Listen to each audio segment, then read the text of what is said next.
পশ্চিমবঙ্গের পুরসভা বা পঞ্চায়েত স্তরের রাজনীতিতে দুর্নীতি, তোলাবাজি কিংবা সিন্ডিকেট রাজের গল্প নতুন কিছু নয়, কিন্তু যখন সেই লুটের হাত গিয়ে পড়ে খোদ ঈশ্বরের দরবারে, তখন ভক্তদের ভক্তি আর বিশ্বাসের টাকাই হয়ে ওঠে এক শ্রেণীর নেতার পকেট ভরানোর মাধ্যম। ঘোর পাপ।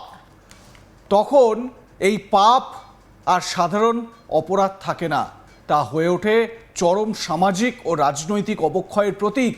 রাজ্যের একটি অত্যন্ত গুরুত্বপূর্ণ পুরসভা এলাকার অন্তর্গত একটি অঞ্চলে ঠিক এমনই একটি চোখ কপালে তোলার মতন মারাত্মক কেলেঙ্কারি সামনে এসেছে, জানিয়ে এখন রাজনৈতিক মহলে জোর তোলপাড় শুরু হয়েছে।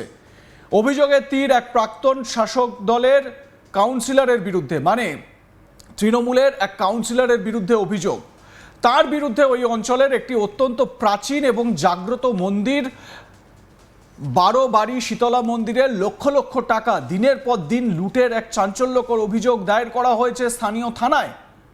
বাসিন্দাদের ক্ষোভের বাঁধ ভেঙে যাওয়ায় তারা আজ জোট বেঁধে থানায় গিয়ে লিখিত অভিযোগ দায়ের করেন। তাদের স্পষ্ট দাবি, ক্ষমতার দম্ভকে কাজে লাগিয়ে এই কাউন্সিলর এতদিন ধরে মন্দিরের সমস্ত আয়ের উৎস নিজের কবজায় রেখেছিলেন এবং পরে প্রমাণ লোপাটের জন্য খোদ মন্দিরটি গুঁড়িয়ে দেন। এই ঘটনাটি ঘটেছে বিধাননগর পৌর নিগমের 36 নম্বর ওয়ার্ডের 6 নাভি এলাকায় এবং অভিযুক্ত প্রবীর সর্দার হলেন ওই ওয়ার্ডেরই প্রাক্তন তৃণমূল কাউন্সিলর। স্থানীয় বাসিন্দারা এই দুর্নীতির বিরুদ্ধে বিধাননগর দক্ষিণ থানায় লিখিত অভিযোগ দায়ের করেছেন। আম জনতা ক্ষোভে ফুঁসছে। ভক্তরা যখন ভক্তি ভরে মন্দিরের প্রণামী বাক্সে টাকা দেন বা পুজোর আয়োজন করেন, তখন তারা ভাবতেও পারেন না যে সেই টাকা কোনো নেতার বিলাসবহুল জীবনযাত্রার পিছনে খরচ হচ্ছে। এলাকার মানুষের অভিযোগ অনুযায়ী এই জালিয়াতির জাল ছিল অত্যন্ত সুদূর প্রসারী। 12 বাড়ি শীতলা মন্দিরের তত্ত্বাবধানে একটি বড় সরকারি জলাশয় বা পুকুর ছিল। নিয়ম অনুযায়ী সেই পুকুরের মাছ বিক্রি করে যে টাকা আসতো তা মন্দিরের উন্নয়ন ও রক্ষণাবেক্ষণের কাজে ব্যবহার করা হতো। কিন্তু অভিযোগ, প্রাক্তন কাউন্সিলর প্রবীর সর্দার গায়ের জোরে সেই পুকুরের সব মাছ বিক্রি করে প্রতি বছর লক্ষ লক্ষ টাকা নিজের পকেটে পুরত। এর পাশাপাশি শীতলা পুজো বা অন্যান্য ধর্মীয় উৎসবের নামে এলাকার সাধারণ মানুষ এবং ব্যবসায়ীদের কাছ থেকে মোটা অঙ্কের চাঁদা তুলত। সেই চাঁদার টাকার কোনো হিসাব কমিটির কাছে থাকতো না, তার সিংহভাগ চলে যেত কাউন্সিলরের গোপন তহবিলে। সবচেয়ে মারাত্মক অভিযোগ, তৃণমূল জামানার শেষের দিকে ক্ষমতার অপব্যবহার করে সেই শতাব্দী প্রাচীন 12 বাড়ি শীতলা মন্দিরটিকেই সম্পূর্ণ ভেঙে ফেলা হয়। স্থানীয়দের দাবি, মন্দিরের জমি দখল করা এবং লুটের প্রমাণ চিরতরে মুছে ফেলতেই এই দুঃসাহসিক কাজ করা হয়েছিল। অভিযোগকারী দীপঙ্কর মণ্ডল তিনি কি বলছেন, তার অভিযোগ শোনাই আপনাদের। যেটা মন্দির, যে বারোয়ারি মন্দির একটা 6 নাভি গ্রামের, সেই মন্দিরটা ওই গ্রামের ঐতিহ্য। ওখানে মানুষ, সাধারণ মানুষ পুজো আর্চা যার যা বিপদ হতো সেই মন্দিরে গিয়ে তারা মানত করতো এবং মানুষের একটা ভরসা বলে। আমাদের টোটালটাই মানে হিন্দু পাড়া, এখানে কোনো মুসলিম নেই। তো সেই জায়গায় দাঁড়িয়ে থেকে মন্দিরটা কাউকে না জানিয়ে, যেহেতু বারোয়ারি মন্দির, সবাইকে জানিয়ে ভাঙা উচিত ছিল। তো সেই কারণে কাউকে না জানিয়ে প্রবীর সর্দার রাজনৈতিক প্রভাব খাটিয়ে, পেশি শক্তি রাজফলন দেখিয়ে মন্দিরটা বুলডোজার দিয়ে ভেঙে দেয়। উদ্দেশ্য একটাই যে ও এই মন্দির ভেঙে কিছু তুলবে মার্কেট, বাজার থেকে। তুলেছে তো বাজার থেকে, প্রচুর টাকা তুলেছে। তো এবার এই যে পাশে একটা পুকুর ছিল, সেই টাকা তো মন্দিরে ব্যবহার করা হতো, কিন্তু সেই টাকা কি পেয়েছে না? না, সেই টাকা পুরো লুটেছে। তৃণমূল সরকার কত টাকা হতে পারে? প্রায় 50 লক্ষ টাকা। আরেক অভিযোগকারী সন্দীপ সিনহা চৌধুরী তিনি কি বলছেন শুনুন। এই ওয়ার্ডে এইবারের আগের বার এই ওয়ার্ডের কাউন্সিলর ছিল এবং তার বাসস্থান হচ্ছে 6 নাভি অঞ্চলে এবং বর্তমান সময় লাস্ট টাইমে 28 নম্বর ওয়ার্ডের কাউন্সিলর। এবং প্রবীর সর্দার কথিত আছে যেই সময় কাউন্সিলর হয়েছে তার ব্যাংকে মাত্র 317 টাকা ব্যাংকে ছিল। আজকে সে কয়েকশো কোটি টাকার মালিক। এলাকার কান পাতলে সাধারণ মানুষের থেকে শোনা যায়। এইখানে একটা মন্দির আছে, মানুষ বলে প্রায় 200 বছরের কাছাকাছি, একটা ঐতিহ্যবাহী হিন্দুদের মন্দির, হিন্দু এলাকায় পুরো।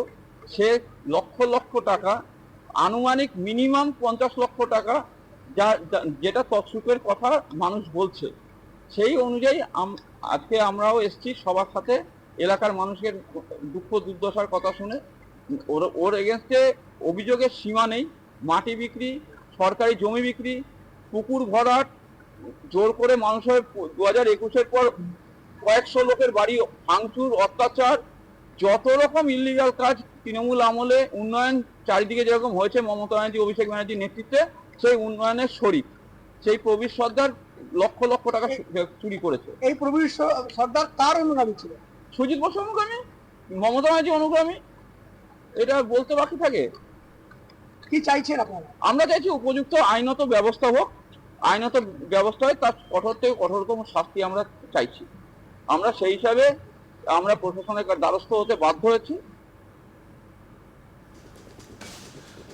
ধর্মীয় স্থান লুটের পাশাপাশি ওই এলাকায় প্রকৃতির উপর চরম অত্যাচার চালানোর অভিযোগও উঠেছে এই প্রাক্তন কাউন্সিলরের বিরুদ্ধে। সল্টলেক এবং নিউটাউন লাগোয়া এই অঞ্চলের জলাভূমি বুঝিয়ে বহুতল তৈরি করার যে সিন্ডিকেট রাজ চলত, প্রবীর সর্দার নাকি ছিলেন তার অন্যতম পাণ্ডা।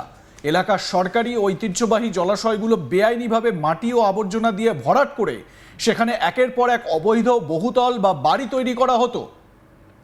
এরপর সেই বেআইনি বাড়িগুলো চড়া দামে বিক্রি করে কোটি কোটি টাকার কালো টাকা সাদা করা হতো বলে থানায় জমা দেওয়া অভিযোগে উল্লেখ করা হয়েছে।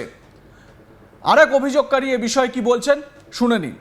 আমাদের বিধাননগর বিধানসভার মণ্ডল 2 এর 36 নম্বর ওয়ার্ডে যে আমাদের একটা অভিযোগ আছে যে মানে ধর্মীয়ভাবে আমাদের এলাকা থেকে মানে টাকা তুলে ধর্মের নাম করে যে তোলাবাজি করতো, সেটা হচ্ছে প্রাক্তন কাউন্সিলর হচ্ছে শ্রী প্রবীর সর্দার মহাশয়।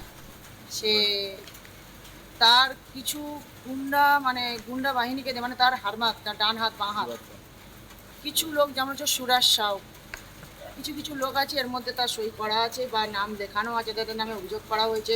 মূল বিষয়টা কি? মানে মূল বিষয় হচ্ছে ধর্মীয় নাম করে টাকা তুলে এরা নিজেদের গুন্ডামি মস্তানি করে নিজের মতো টাকার হিসাবপত্র দেওয়া যায়? হিসাবপত্র ওরা দেবেও না, কিছু বলবে না। আর্থিক দুর্নীতি করেছে, আর্থিক দুর্নীতি করেছে। হ্যাঁ আর্থিক দুর্নীতি করেছে। হ্যাঁ আর্থিক দুর্নীতি করেছে। এবং আমাদের কোনো যে ধর্মীয় যে জায়গা সেটা বুলডোজার দিয়ে ভেঙে পুরো ধুলোসাৎ করেছে, ভেঙে মন্দিরে কিচ্ছু না। কে করেছে এটা? এটা শ্রী প্রবীর সর্দার মহাশয় যে প্রাক্তন কাউন্সিলর ছিল, এটা কবে করেছে? তার নেতৃত্বে কাজটা হয়েছে, বছরখানেক আগে হয়েছে এটা। আপনারা আজকে যে অভিযোগ দিতে হ্যাঁ আসলেন? আমরা অভিযোগ দিতে এলাম। আচ্ছা, আরেকটা বিষয় এই প্রবীর সরকারটা কে? বেসিক্যালি প্রবীর সরকারটা প্রবীর কে? সর্দারটা হচ্ছে প্রাক্তন কাউন্সিলর। কত নম্বর ওয়ার্ড আপনাদের? আমাদের হচ্ছে 36 নম্বর ওয়ার্ড। আচ্ছা, তো ওইখানে এই কাণ্ডগুলো করতো, এইগুলো টাকা এই পয়সা কাণ্ডগুলো তুলতো? হ্যাঁ করতো, অনেক বেআইনি জমি আছে। করতো, প্রচুর বেআইনি জমিও আছে। আপনাদের মতামত জানাতে থাকুন, দেখতে থাকুন আজ তাক বাংলা। সাবস্ক্রাইব করুন আমাদের ইউটিউব চ্যানেলটি।